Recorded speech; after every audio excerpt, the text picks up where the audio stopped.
Private text messages, a quiet, emotional shift, and one of Hollywood's closest friendships tested behind closed doors.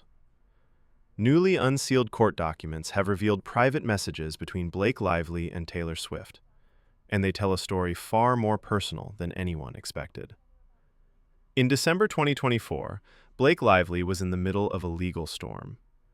The actress was preparing for a major lawsuit against her It Ends With Us co-star and producer, Justin Baldoni, a battle that had already begun to consume her life. But while lawyers were filing paperwork, something else was happening quietly. Blake felt distance growing between herself and Taylor Swift, her longtime friend. And instead of letting it fester, she reached out. In the text, Blake doesn't accuse, she worries. She admits she feels like she's been a bad friend. She says she's been emotionally heavy, stuck in her own sadness, and wonders if she's unintentionally pushed Taylor away. She reassures Taylor that she expects nothing, no attention, no emotional labor. She just wants to know one thing: is everything okay? About an hour later, Taylor responds. Calm, honest, careful. She tells Blake she isn't wrong. There has been a shift.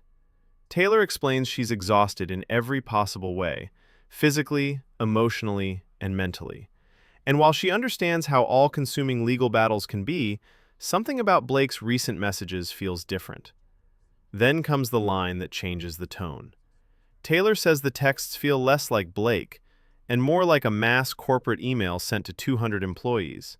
Too polished, too careful, too distant. She says she misses her friend, the funny, dark, unfiltered Blake, not someone speaking as we instead of me. Taylor makes something clear. Blake doesn't need to explain herself, or overprotect, or overperform. It's me, she says. And because it feels like a group is speaking to her, not Blake herself, the distance feels even greater. Taylor assures her there's no anger. She just wants her friend back. Blake responds with humor at first, joking like a customer service email. But then, she drops the guard. She admits she's become paranoid about digital communication, after reading thousands of messages that were never meant for her. She's been texting like she's writing for an audience, not like she's talking to a friend. And she didn't even realize it until Taylor pointed it out. She says what happened with Baldoni caused something deeper than stress, an identity crisis. She no longer trusts her own instincts. Blake admits something painful. Some longtime friends quietly disappeared during the legal fight, leaving her feeling more alone than ever. That fear made her cling harder to the friends who stayed.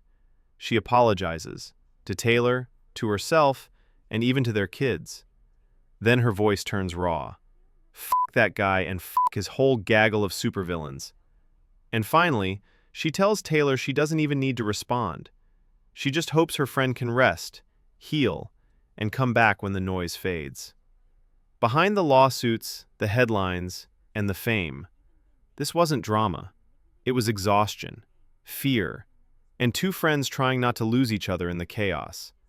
Sometimes the hardest thing isn't fighting your enemies, it's finding your way back to the people you miss.